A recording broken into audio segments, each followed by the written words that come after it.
Olá pessoal, vamos conversar hoje sobre esse livro que eu acabei de reler, que é O Admirável Mundo Novo, do Aldous Huxley. Eu vou dizer para vocês que a primeira vez que eu tive contato com esse livro foi na adolescência, a minha professora de literatura que indicou.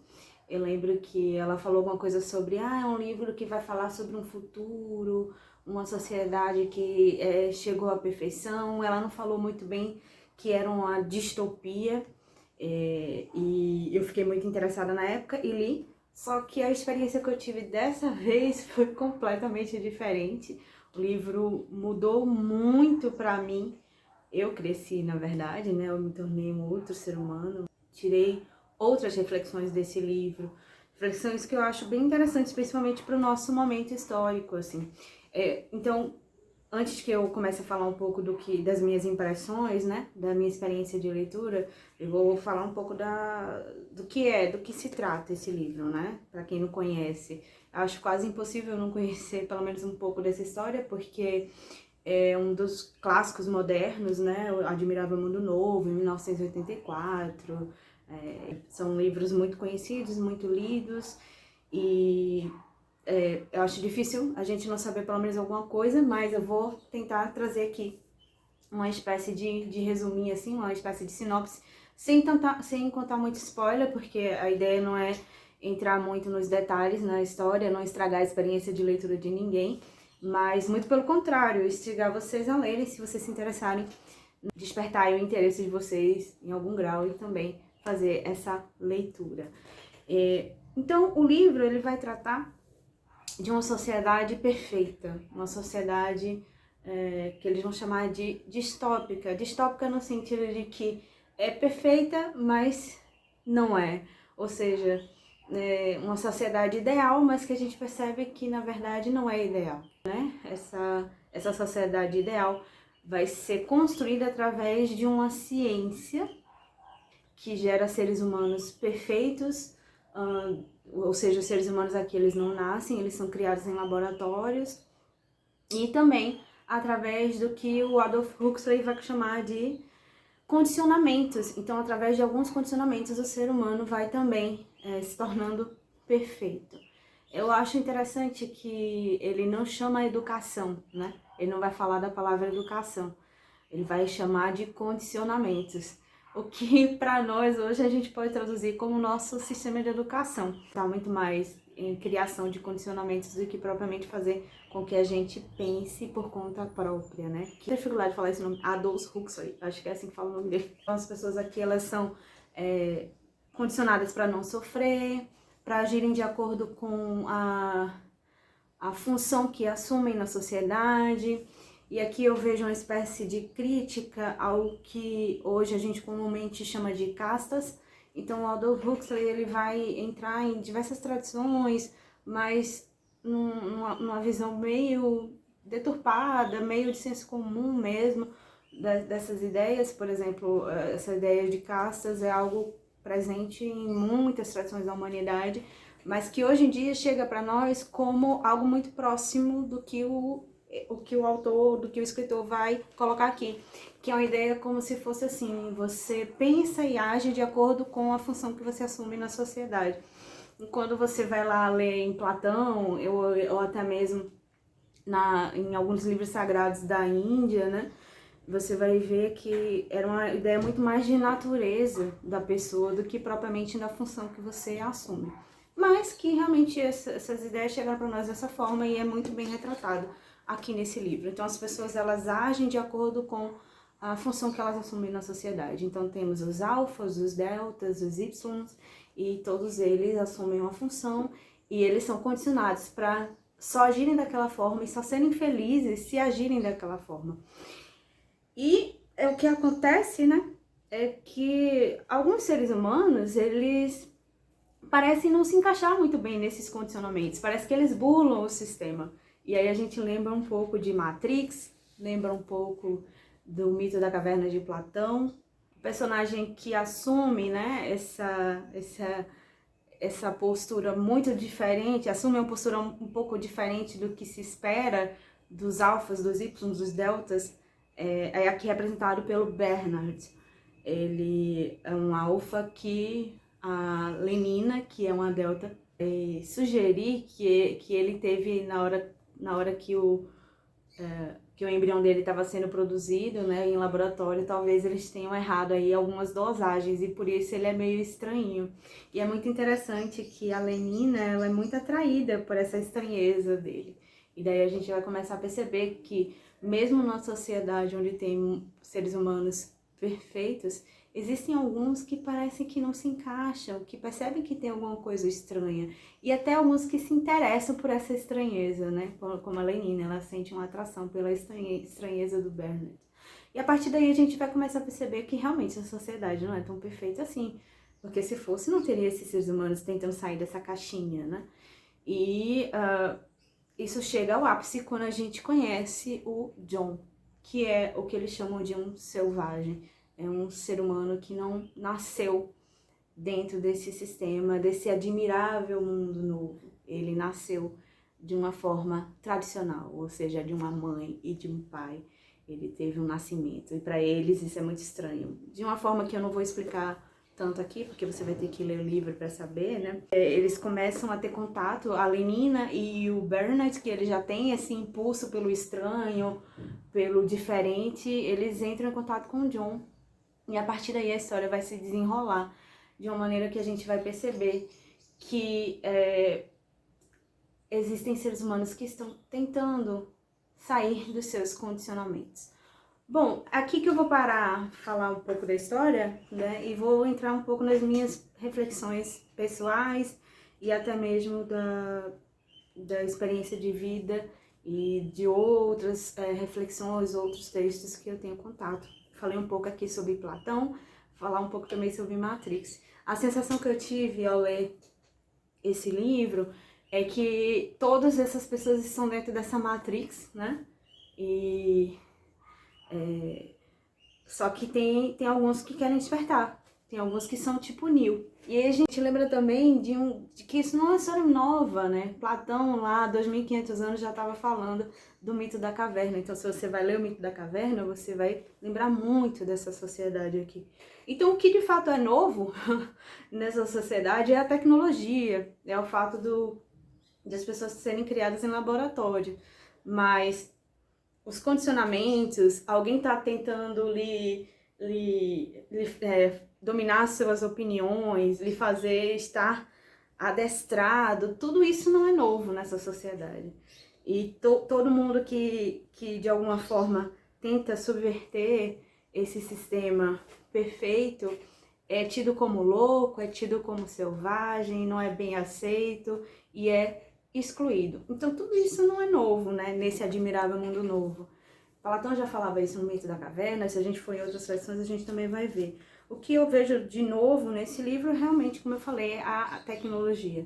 O que é interessante também a gente perceber é que é como se, tentando fazer esse paralelo também com Matrix e com o mito da caverna, né, continuar aqui indo nessa direção, é como se o John ou os outros personagens aqui que já demonstram um certo desconforto, uma certa desconformidade com essa sociedade, eles não chegam a sair mesmo da caverna, eles não chegam a sair mesmo da Matrix. Eles só estão ali percebendo em algum grau que aquilo ali tem, que não é possível que a vida seja somente aquilo. E eu não vou dizer pra vocês se no final eles realmente saem, mas o livro inteiro vai falar muito, né, dessa... É como se, vou tentar trazer para o Matrix, que eu acho que todo mundo conhece um pouco mais, é como se a gente estivesse ali vendo somente o desconforto de Neo no início do filme, quando ele está desconfortável, percebendo que aquilo, não é possível que a vida seja somente aquilo. Então o livro inteiro vai retratar essa sociedade perfeita e o quanto ela não é suficiente para o ser humano. Um ponto também que eu queria falar, que é bem interessante, é o quanto o lado humano, né, essencialmente humano, é trazido através de Shakespeare.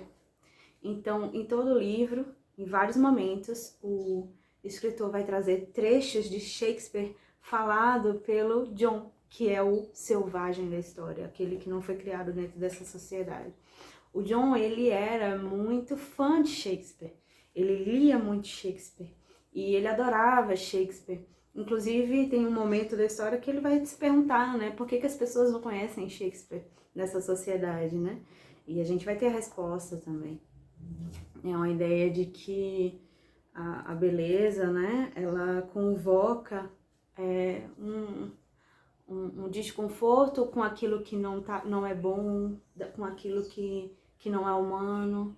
Ou seja, a beleza, o contato com Shakespeare nos faria perceber o que é próprio do ser humano, né? O que a nossa alma anseia.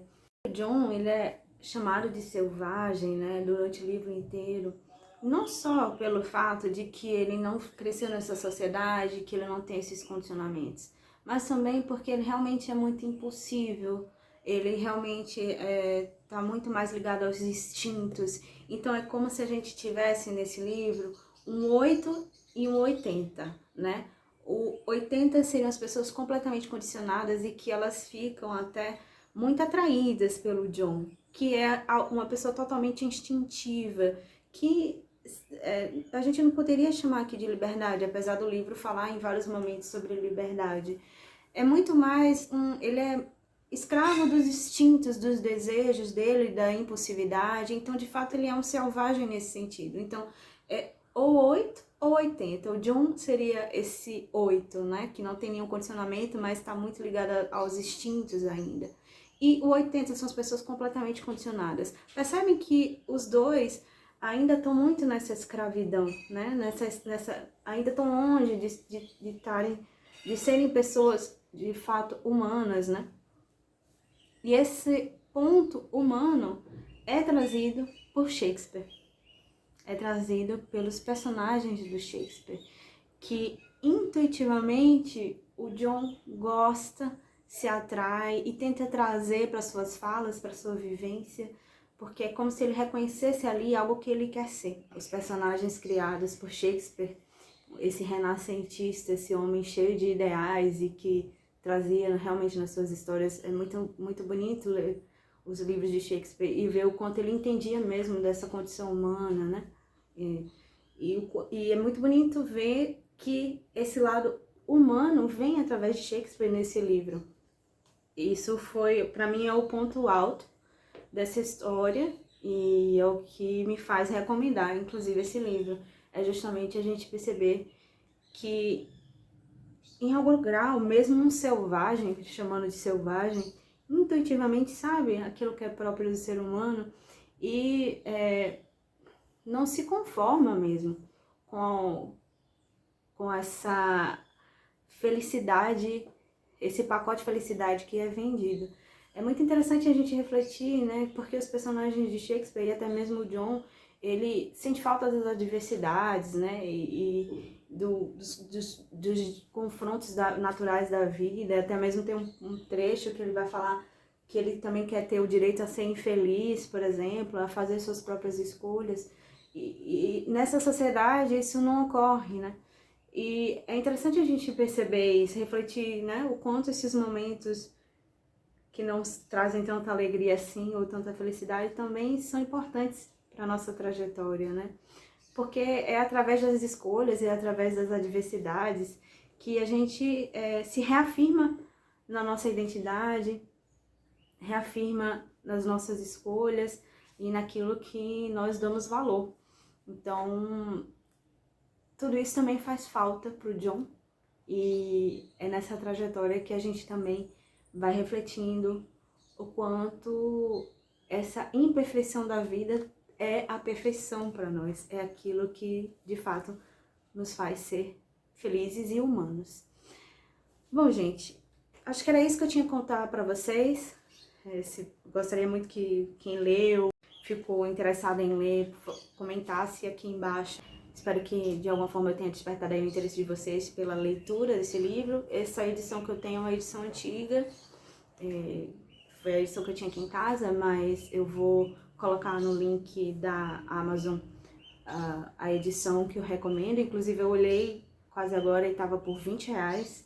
Então, se você for um assinante da Amazon Prime, você recebe também de graça, né, o frete gratuito. Vocês sabem que vocês comprando por esse link associada da Amazon, eu ganho uma pequena comissão e o valor do livro não muda. É uma forma também de apoiar meu trabalho, se vocês estiverem gostando desses comentários, dessas conversas sobre livros que eu tenho feito.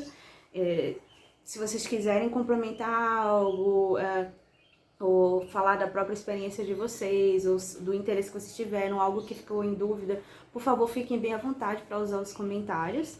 Vou colocar também o link para A República, de Platão, o livro que eu indico. O que eu tenho aqui em casa, que eu li, não é um livro que a edição não é uma edição que eu gostei. Eu vou indicar outra edição para vocês, que vale muito a pena, onde tem o Mito da Caverna. Acho que vale muito a pena dar uma lida também. Sim, eu ia esquecendo de comentar com vocês que esse livro, ele tem agora um seriado com o mesmo nome e bem fiel ao livro, né? Admirável Mundo Novo. Se eu não me engano, tá na Globoplay e vocês podem assistir, tá bem interessante. Agora eu recomendo primeiro que leia o livro, né? Porque a gente vai criando as imagens, né, dos próprios personagens, da própria sociedade. E aí depois é interessante complementar com uma série, mas também fiquem à vontade, né? E é isso. Aguardo que a gente continue conversando nos comentários. Um beijo grande e até os próximos vídeos.